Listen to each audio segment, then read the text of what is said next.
એમ તમારી અંદર જે વસ્તુ નીકળી હોય એ તમને ઓળખતી ન હોય.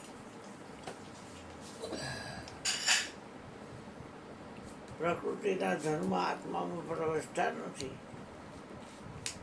આત્માનો ધર્મ છે એ પ્રકૃતિમાં પ્રવેશતો નથી. ઓલું છેલ્લે રહ્યું ને એ પનવી લઈ લીધું બેટા. તો એ બ્રહ્મા પ્રગટ થયા.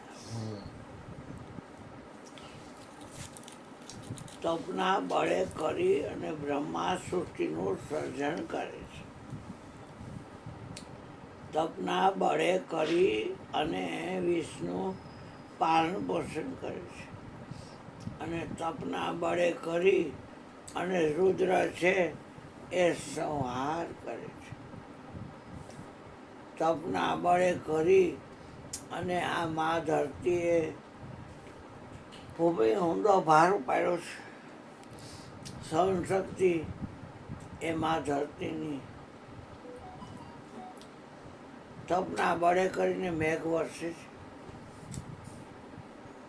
ટૂંકમાં તપમાં બહુ તાકાત છે. પણ આત્મા કોઈનું તપ કરતો નથી, કેમ કે આત્મા સ્વયં સત્તા છે. એને કોઈ ગુણને કે કોઈ દેવને પ્રગટ કરીને કાંઈ મેળવવાનું છે નહીં. તમામ સત્તા શક્તિ બધા આત્મા પાસેથી મેળવે છે. આત્માથી મોટો કોઈ દેવ છે નહીં. ગુરુજીની જુગો જુગ જય હો કે તમે જેને ગોતો છો એ તમે પોતે છો. આપણે કોઈના હરીફ છીએ નહીં. કોઈની હારે રમત રમવી નથી. રમત રમી તો હાર જીત થાય ને કોણ એ નવરીનું છે. રમત રમવી નથી કોઈની હારે. પણ સ્વમાં રહીને મજા કરી. સ્વમાં બસ, પરમાંથી ખસ અને આટલું બસ. સત્સંગ છે એ માણસો ભલે સમજતા હોય કે વાત છે, સત્સંગ વાત છે જ નહીં. પણ સુખ મળે છે એ પેશ નથી કરી શકાતું. સુખ કયા ન જાય સત્સંગના. બીજી વાત તો ક્યાં રહી. જગત હાથ પાતાળ ને એકવીસ બ્રહ્માંડ એની જેટલી વાતો કરી એટલી ઓછી છે. સંતો એ વાત કરતા નથી. સંત ન હોત સંસારમાં જલી જાત બ્રહ્મા. જ્ઞાન કેરી લહેર છે ઠાર ઠા મોઠા. સંત હોય તો બ્રહ્માંડથી હળગતું બંધ થાય.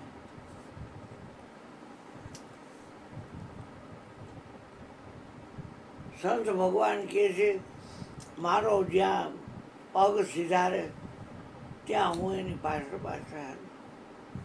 મારા સંતના ચરણની ધૂળ એ મારા શિર ઉપર ચડાવી મારા ગાત્રને પવિત્ર કરું.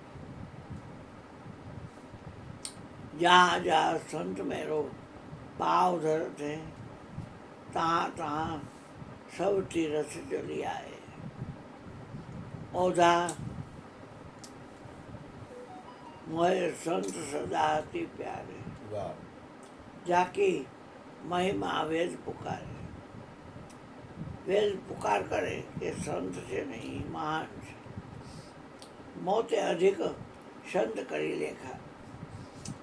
સપ્તમે સૌ મોય મય જગ દેખા. મારા મય જગતને જોવું અને મારા કરતાં એને અધિક લેખો. મોતે અધિક સંત કરી લેખા. એટલે ભાઈ સંત સાહેબ કશું અંતર નહીં. બોલે છે એ અને બોલાવે છે એમાં કોઈ અંતર નથી. બોલે છે એ બોલે જ છે અને બોલાવે છે એ બોલાવે જ છે. અંતર તો જગતની બાજીમાં હોય. એટલે બાજીમાં જેનું ચિત્ત રાજી છે એ બાજીમાં જીતે છે તો રાજી છે, એ હારે છે તો રાજી થાય છે. રાગ દેશનું ભરેલું છે. સંતો નિર્દાવે જીવન જીવે છે. એટલે પ્રગટની ભક્તિ કરજો બાપ. સત્સંગ છે એ હૃદયની વાત છે, વાણીનો વિષય નથી, પણ ગુરુદેવનો આદેશ છે કે બોલવાનું કામ હું કરીશ.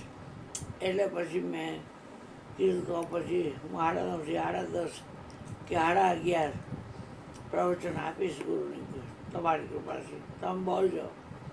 તું તો પાકો છો. મેં પાકો હો કે કાચો હો, જેવો હો એવો છું તમારું. બસ એક આડે કનેક્શન કર્યું છે, ખોટું છું. બધા અંધી છું, એકમાં અનેક સમાન.